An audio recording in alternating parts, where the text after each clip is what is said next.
Today we're diving into the incredibly moving story of Ayan and Zoya. They're just two kids whose entire world gets turned completely upside down by loss, a devastating secret, and a fight for the truth against everyone. And it all really boils down to this one simple but absolutely gut-wrenching question.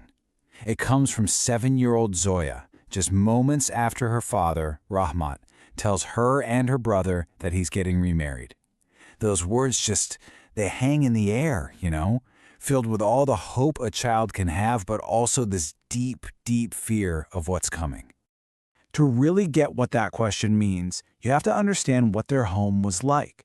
After their mother, Nasreen, passed away, the world for Ayan and Zoya just went silent. It became this quiet, empty place. The only thing Zoya has left of her is a single bangle, and she clutches it constantly, like it's her only connection back to her mom. Now, for their father, Rahmat, the grief is it's all-consuming. The house feels impossibly empty, and all the whispers from the other villagers, the children need a mother, they start to sound less like suggestions and more like the only logical thing to do. So, feeling lonely and vulnerable, he makes a choice he thinks is for his kids, a choice that will change everything.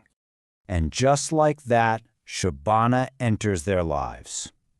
On the surface, she seems perfect. She's beautiful, she's kind, and she just lavishes Ayan and Zoya with affection. Well, at least when their father is around to see it.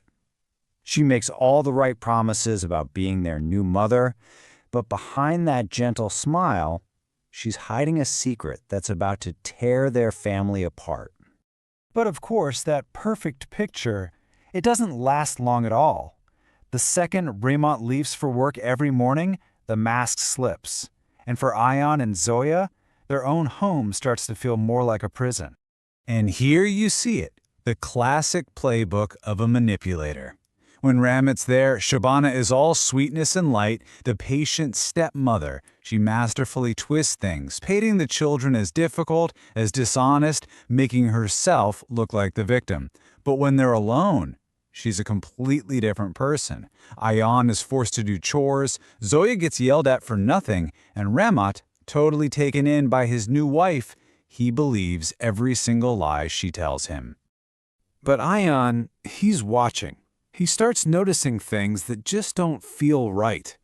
He catches Shabana, for instance, secretly digging through his late mother's old chest of belongings. And then, late one night, he overhears her on the phone whispering, "Everything is going as we planned." He has no idea what plan she's talking about, but that seed of suspicion, it's been planted. The cruelty really hits a terrifying new level when little Zoya gets sick. Burning up with a fever. Shabana just brushes it off, tells her to lie down. She absolutely refuses to call a doctor. So all night long, Ayan sits by his sister's side, totally helpless.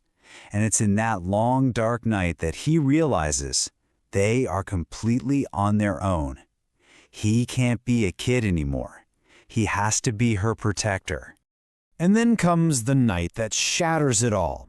Shabana feeds Rahmat a perfectly crafted lie, and he comes home in a rage. He won't listen to a single word from Ayan or Zoya. He's just blinded by anger. And in that moment, he grabs his own children and throws them out of the house into the darkness. What follows is this heartbreaking downward spiral. This isn't just about losing their home. It's about being systematically erased from their own community. First, they find shelter in a mosque, but Shabana gets them kicked out. Then she starts spreading vicious rumors that they're thieves, until pretty soon the entire village has turned its back on them. They're complete outcasts. But right when you think it's all over, when things couldn't possibly get any worse, the story takes a turn. At their absolute lowest, starving and alone at the edge of the village, they meet someone who actually sees them, not the lies. An old shopkeeper named Zafar finds them there. He doesn't ask a bunch of questions. He doesn't judge. He just sees two hungry, scared kids and offers them some food and a place to stay. For the first time in what feels like forever, Ayan and Zoya are safe. And this one small act of kindness is what starts to pull the thread that unravels everything. See, Zafar, he's been around. He's seen the comings and goings of the village for years, and he starts connecting the dots for Ayan. Shabana wasn't just some woman who showed up one day. She had a lover, a man named Akram. Their whole move on Rehmet, it was a cold, calculated plot to marry him and take his land and his money. It was never, ever about building a family. It was just about greed. Now that revelation is shocking enough, but it immediately brings up a much, much darker question. If Shabana was plotting all along to take over their home, what really happened to their mother, Nasreen, the one person who was standing in her way? Zafar lays out a truly chilling theory. He explains that Shabana had made a point to befriend Nasreen before she died, putting herself in the perfect position to slowly poison her. And here's the kicker. There was a witness. An elderly woman named Hajin Kala actually saw Shabana put something in Nasreen's tea, but was too scared of Akram to say anything. For Ayan, hearing this changes everything. He's not a victim anymore. He's on a mission. So armed with this terrible, world-shattering truth, Ayan walks back to the very house he was thrown out of. He's about to confront not just the woman who destroyed his family, but also the father who chose not to believe him. A completely shocked Rehmat calls for a village assembly. And there, in front of everyone, Hajin Kala finally finds her courage. Shaking, she stands up and delivers the words that break years of fear and silence. I saw her with my own eyes. And with that, it's over. The entire web of lies just disintegrates. Shabana can deny it all she wants, but she can't argue with an eyewitness. The whole village finally understands the cold, cruel plot that she and Akram had been running from the very start. The judgment from the village elders is swift, and it is absolute. For their conspiracy, their deceit, and their role in a mother's death, both Shabana and Akram are banished, exiled from the village, forever. But the story doesn't quite end there. For Rehmat, the truth is just an unbearable weight. He's left with this agonizing realization that his own grief made him a pawn, causing him to abandon the two people he was supposed to protect most.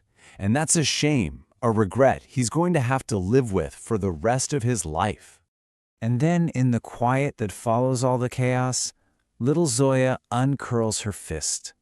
In her palm is her mother's bangle, catching the light. She looks up and says, "Mommy always said, truth never loses." And that bangle, which started as a symbol of loss, is now a shining symbol of the love and the truth that finally won. So, what do we take away from this? The story of Ayan and Zoya is just this incredible testament to resilience. It shows us how justice, even when it's driven by the love and memory of a child, can bring the deepest betrayals to light. It's a powerful reminder that sometimes the most important truths come from the quietest voices, the very ones we're most tempted to ignore.